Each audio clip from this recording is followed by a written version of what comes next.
ঠান্ডা লাগছে, ঘুম আসছে না, এবার মনে হচ্ছে কম্বলটা বের করতেই হবে। দিদি, এ দিদি, কোথায় গেল?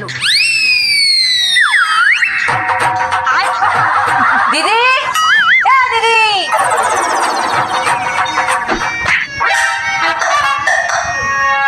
এই মাছিস কেন? এটা কি করছিস? আরে খুব ঠান্ডা লাগছিল তো, তাই গা গরম করছিলাম। আমার কম্বলটা একটু বের করে দে না। চল তোল। আরে আমাকে না, এইটা তোল।